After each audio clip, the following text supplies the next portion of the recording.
ఇంకొక పక్కన అధ్యక్ష పాపులేషన్ మేనేజ్మెంట్ ఈ సెషన్లోనే ఒక పాలసీ తీసుకొస్తాం.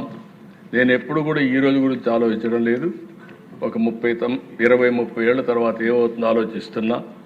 ఈరోజు మీరు ఒక్కసారి చూస్తే మనం 1.5 ఫెర్టిలిటీ రేట్, 2.1 ఉంటే రీప్లేస్మెంట్ లెవెల్, దానికంటే ఎక్కువ ఉంటే జనాభా ఎక్కువగా వస్తుంది. ఇప్పుడు ప్రపంచం మొత్తం జనాభా పెరిగే పరిస్థితులు తక్కువ కనపడొస్తున్నాయి.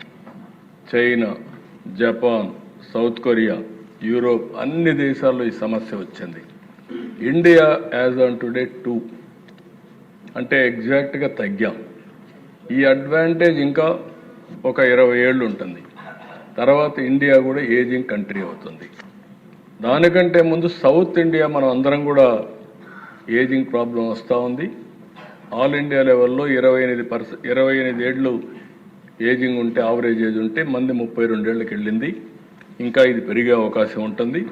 పాపులేషన్ తగ్గే ప్రమాదం ఉంది. కాబట్టి పాపులేషన్ మేనేజ్మెంట్ పాలసీ తీసుకొస్తాం.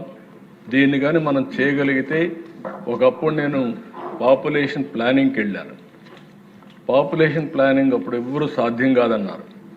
కానీ చాలా తొందరగా చేయగలిగాం. 1 డికేడ్లో ట్రాన్స్ఫర్మేషన్ తీసుకొచ్చాం. ఇప్పుడు దీన్ని తీసుకుపోవాల్సిన అవసరం ఉందని చెప్పి కూడా నేను మీకు తెలియజేస్తున్నా. రెండవ దిశ, నేను ఎప్పుడు మాట్లాడుతున్నాను job job job, employment employment employment. ఈ ప్రభుత్వం వస్తానే మెగా డిఎస్సి పెడతా అన్నాం.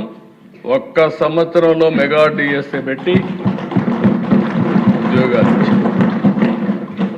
ఆ తర్వాత మీరు అందరూ ఆలోచిస్తే ఎప్పటి నుంచో పెండింగ్లో ఉన్న పోలీస్ కానిస్టేబుల్స్ 6,000 మందికి ఉద్యోగాలు ఇవ్వడమే కాకుండా ఎలాంటి అడ్డంకులు లేకుండా స్టైఫండ్ కూడా 4,500 ఉంటే, నేను పవన్ కళ్యాణ్ గారు ఉంటే వాళ్ళు అడిగితే 12,000 రూపాయలు చేసి ఇమ్మీడియట్గా అక్కడే అనౌన్స్ చేశామని చెప్పి కూడా నేను మీకు తెలియజేస్తున్నాను. ఈరోజు అధ్యక్ష, ఎప్పుడైనా సరే నిన్న కూడా చూస్తున్నా, కొంతమంది ఉద్యోగాలు రాలేదంటారు. అదే వ్యక్తి మళ్ళీ నువ్వు ఎట్లా ఈ ల్యాండ్ ఇచ్చావంటాడు. ల్యాండ్ ఇవ్వకూడదు, ఇన్సెంటివ్స్ ఇవ్వకూడదు, ఉద్యోగాలు రావాలి. ఈరోజు వీళ్ళ ఉద్దేశం ఏంటంటే అధ్యక్ష, ఉద్యోగం రాకూడదు, అన్ఎంప్లాయ్మెంట్ ఉండాలి, ప్రభుత్వానికి చెడ్డ పేరు రావాలి, తద్వారా వాళ్ళకి రాజకీయ లబ్ధి పొందాలనే ఆలోచన తప్ప ఇంకోటి లేదు. అందుకే అధ్యక్ష, ఈ ప్రభుత్వం చాలా స్పష్టంగా ఉన్నాం. ఒకప్పుడు నేను ఈజ్ ఆఫ్ డూయింగ్ బిజినెస్ మాట్లాడా, ఇప్పుడు gear March speed of doing business మాట్లాడుతున్నాం. ఇంకొక మాట కూడా, ఎస్క్రో అకౌంట్ కూడా తీసుకొస్తానని చెప్పాం. అంటే ఏ పెట్టుబడి పెట్టే వ్యక్తి మన ఆఫీసుకి తిరగాల్సిన పని లేదు. అతను కూడా చేసే పని నీతి నిజాయితీగా చేసుకోగలిగితే అతన్ని పూర్తిగా సహకరించే బాధ్యత మంది. అందుకే ఎస్క్రో అకౌంట్ తీసుకొస్తున్నాం. Is of doing business all clearances record టైంలో క్లియర్ చేస్తాం. ఇంకా సింప్లిఫికేషన్ ప్రొసీజర్ తీసుకొస్తాం.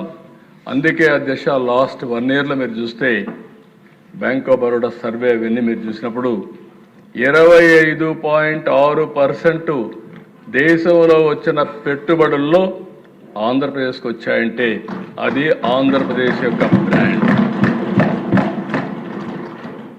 5 ఏళ్ల అధ్యక్ష, 1924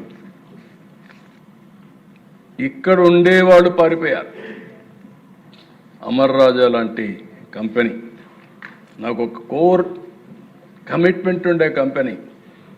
రామచంద్ర నాయుడు నాకు ఐడియా ఉంది అధ్యక్ష. అమెరికా నుంచి వస్తానే చిత్తూరులో పుట్టాం, చిత్తూరులో పెట్టాలి అని తిరుపతి కేంద్రంగా తీసుకొని పెట్టి ఆడనే కార్పొరేట్ ఆఫీస్ పెట్టుకునే పరిస్థితికి వచ్చాను. ఆ 5 ఏళ్ళు జరిగినటువంటి అరాచకం చూసిన తర్వాత తప్పు చేసేమేమో, మనం కూడా రిస్క్ మిటిగేషన్కి వెళ్ళాలి అని వేరే రాష్ట్రానికి ఇన్వెస్ట్మెంట్ పెట్టే పరిస్థితికి వచ్చారు అధ్యక్ష. అందుకని అధ్యక్ష, ఈరోజు మీరు ఒకసారి చూస్తే పెద్ద ఎత్తున పెట్టుబడులు వస్తున్నాయి. 1-2 కాదు. ఈరోజు మీరు చూసినప్పుడు ఇప్పుడే విజయ్ కుమార్ రాజు గారు చెప్పారు, గూగుల్ సంస్కరణలు వచ్చిన తర్వాత ఫస్ట్ టైం $15 బిలియన్ తీసుకొచ్చి విశాఖపట్నంలో పెట్టిన మొదటి కంపెనీ గూగుల్ అని చెప్పి కూడా నేను మీకు తెలియజేస్తున్నా. దీనివల్ల ఏఐ డేటా సెంటర్ నాలెడ్జ్ ఎకానమీకి శ్రీకారం చుట్టే పరిస్థితి వస్తుంది. ఇది ఒక పెను మార్పులకు వస్తుంది. వాళ్ళు వచ్చారు కాబట్టి కాగ్నిజెంట్ వచ్చారు, టీసీఎస్ వచ్చింది, ఇంకా వేరియస్ కంపెనీస్ వచ్చి మళ్ళా విశాఖపట్నం నెంబర్ 1 అయ్యే పరిస్థితి వస్తుంది. దిశ అదొక యాంగిల్. రెండోది ఆర్సీఆర్ మిత్తల్ పాయకరావుపేట దగ్గర మీరు చూస్తే 1,00,000 కోట్ల రూపాయలు పెట్టుబడులు పెట్టి స్టీల్ ప్లాంట్ పెడుతున్నారు. స్టీల్ నగరమే వచ్చే పరిస్థితి వస్తుంది, స్టీల్ సిటీ వస్తుంది. రామాయంపట్నంలో బీపీసీఎల్ పెడుతున్నారు, ఇది కూడా 1 lakh crores ఖర్చు పెడుతున్నారు, అది కూడా రెడీ అవుతుంది, రిఫైనరీ వస్తుంది. ఇలాంటి కంపెనీస్ అనే దిశ సిఐఐ మీటింగ్ పెడితే నేను కూడా ఊహించలేదు.